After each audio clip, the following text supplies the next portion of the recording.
தன்னுடைய குருவை கடவுளா ஏத்துக்கிறானோ அவனுக்கு ஒரு நாள் விடிவு கிடைக்கும். ஒருத்தனை வான்றது ஒருத்தனை வெளியே தள்ளுறது. பணக்காரனா இருந்தா ஜாதி இல்ல, ஏழையா இருந்தா ஜாதி இருக்குது. இதனாலதான் இந்து மதம் அழிஞ்சது. இது என்னைக்கு மாறுதோ அன்னைக்கு இந்து மதம் அழிவு இல்லை. இந்து மதம் உலகம் உள்ள வளர்ந்துருக்கும். இந்து மதம் உலகம் உள்ள வளராத காரணம் என்னன்னா இந்த வேற்றுமை தான். நீ இப்ப உன்னையே யோசிக்கும் போது அந்த மூச்சு போறது உனக்கு தெரியும். இது 10 ஆதாரம் உபதேசம் வாங்கணும்னு அது போகாது. அதுக்குதான் திருமூலர் சொல்றார், இது எப்படி போவோம், மடை மாறி போகணும். இப்போ விவசாயத்துல தண்ணி போய் இருக்கும் காவாயில், ஒரு கழனிக்கு ஓபன் பண்ணி விட்டுருவாங்க. அந்த கழனி ரொம்பிட்டு உடனே எப்படின்னா போட்டோன்னு விட மாட்டாங்க. உடனே அந்த வழியை அடைச்சிட்டு வேற இன்னொரு வழியை திறந்து விடுவாங்க. இதுக்கு பேரு மடைமாறின்னு பேரு. மனுஷனுடைய மூச்சு மடை மாறணும். இப்படியே வயிற்றுக்கும் மூக்குக்கும் ஓடிக்கிட்டு இருந்ததுன்னா மனுஷனாவே இருப்பேன். ஆனா இந்த மூச்சு உள்ள அடங்கி அடங்கி ஏதாவது ஒரு வழியில் அது போயாகணும். போகும்போது அது மூலாதாரத்துக்கா போகும்.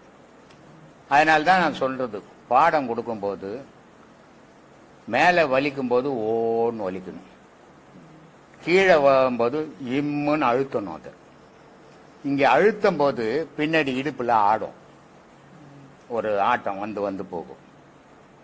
ஓ இம் ஓ இம் ஓ இம்முன்னு அழுத்தணும். அழுத்தும் போது இந்த மூச்சாக்கப்பட்டது இங்க நிக்காம அடி வயிற்றுல போய் பின்பக்கமா வரும்.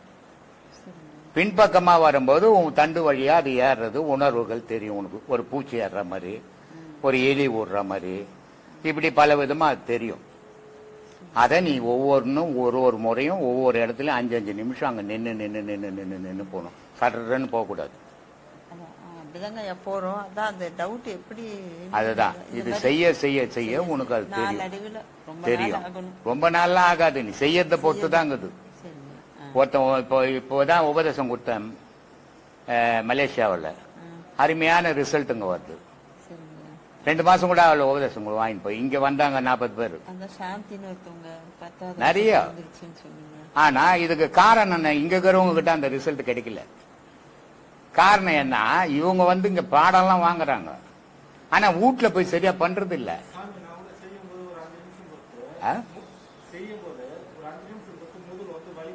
ஆமா அதெல்லாம் இருக்கு, எனக்கு கூட இருக்கு. வலிக்குதா? இது வரைக்கும் வரும். உடஞ்ச கஞ்சி போயிருப்பா, டாக்டர் போய் பாரு. இல்ல அது முதுகு வரைக்கும் போறதெல்லாம் தெரியுது நமக்கு, கேட்டு தெரிஞ்சுக்க. அப்போ அங்க அத வெறி கொண்டு செய்யறாங்க, அதனால அவங்க ரிசல்ட் வருது.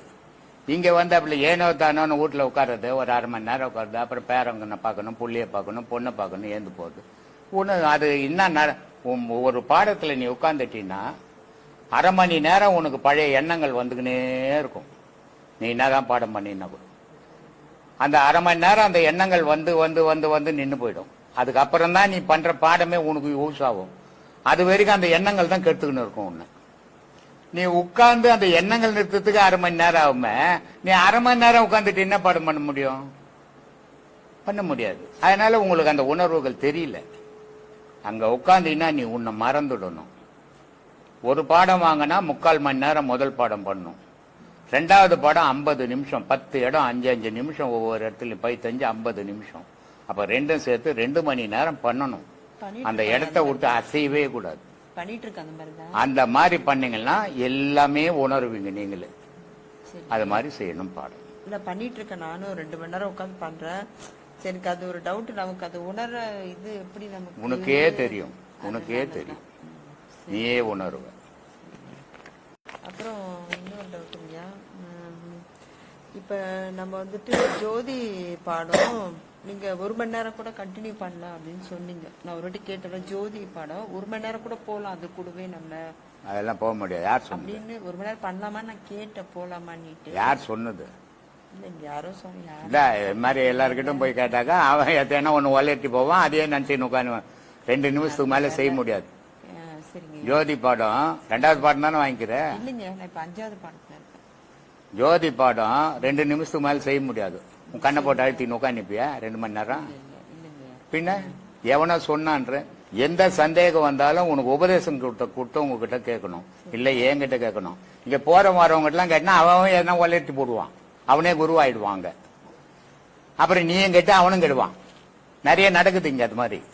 பெரிய மகான் மல்ல ஆயிட்ட மாதிரிலாம் இங்க சொல்றாங்க. எல்லாரும் போன் நம்பரையும் வாங்கி வச்சுக்கிறாங்க. நான் யார் போன் நம்பரையும் வாங்கறது கிடையாது, எனக்கு எதுக்குன்னு சொல்ல. ஆனா ஆசிரமத்துக்கு வரவங்க எல்லாரும் போன் நம்பரையும் வச்சுக்கிறாங்க. அவங்களே போன்ல பேசுறாங்க, அவங்களே உபதேசம் போன்லயே கொடுக்குறாங்க. ஆன்லைன் உபதேசம் கொடுக்குறாங்களா என்னன்னு தெரியல எனக்கு. இல்ல நானும் ஒரு 10 நிமிஷம் தான் அதுல ஒரு 2 நிமிஷம் ஜோதி வந்து அப்புறமா இப்ப நாதம் பண்றது கூட அதுவும் அந்த அது கொஞ்ச நேரம் கண்டினியூவா கொஞ்ச நேரம் இல்ல, நாள் கணக்குல இருக்கணும். அதுக்குள்ள ஜோதி பாடத்துல நீ 2 நிமிஷம் 3 நிமிஷத்துக்கு மேல பண்ண முடியாது. ஆனா நாத பாடத்துல நாள் கணக்குல உட்காந்துக்கணும், அதே கேட்டுக்கணும் உட்காந்துக்கணும், சோறு தண்ணி இல்லாத. ஏன்னா ஜோதி கூட மனசு அழிக்காது, நாதம் மனசு அழிச்சிடும். அதனால அந்த மனசை அழிஞ்சாதான் கடவுளுடைய காட்சி. மனம் இருக்கிற வரையும் கடவுள் காட்சி, உலக காட்சி தான் கிடைக்கும். அதனால நாத பாடத்துல கிட்டத்தட்ட ஒரு 5 மணி நேரமாவது உட்கார்ந்துடணும். நீ அதையே கேட்கணும். அது 10 விஷயம் ஓசைகள் மாறும். ஒரு வண்டு கத்துற மாதிரி இருக்கும், அப்புறம் மணி அடிக்கிற மாதிரி இருக்கும், அப்புறம் டமாரம் அடிக்கிற மாதிரி இருக்கும், அப்புறம் சங்கு ஊதுற மாதிரி இருக்கும். இப்படி ஒவ்வொன்னா மாறும். அந்த 10 ஓசையும் கேட்டால்தான் உன் மனம் அழிஞ்சுது, மனம் ஒடுங்கி போச்சுன்னு அர்த்தம். அந்த 10 நாதத்தையும் கேட்காத தசநாதம் பேர். அது அந்த தசநாதம் கேட்காம மனம் ஒடுக்கம் வராது. அதனால அது 1/2 மணி நேரம் 1/4 மணி நேரத்துல எல்லாம் முடிகிற கதை கிடையாது. கிட்டத்தட்ட 5 மணி நேரம் 6 மணி நேரம் அந்த இடத்த விட்டு அசையாம வேற எதுலையுமே.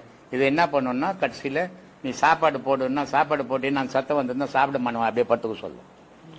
அது மாதிரி ஆக்கிடும். அது அந்த மாதிரி நிலைக்கு அதை கொண்டாடணும். அது நாத பாடம்ன்றது அவ்வளவு பெரிய பாடம். அதை ரொம்ப ஜாக்கிரதையாகவும் செய்யணும்.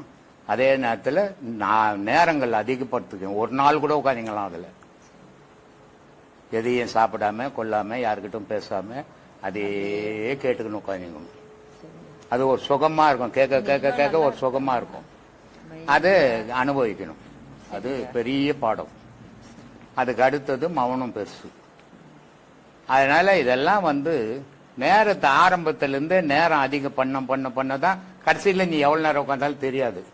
முதல்ல பாடம் வாங்கிட்டு நான் 1/4 மணி நேரம் செய்துங்க, 1/2 மணி நேரம் செய்துங்கன்னா இவன் உதவாதுன்னு நினைச்சுக்க வேண்டியது. நம்ம முடிவு பண்ணிக்கணும். ஏன்னா அதையே அவன் பெருமையா பேசுறான்.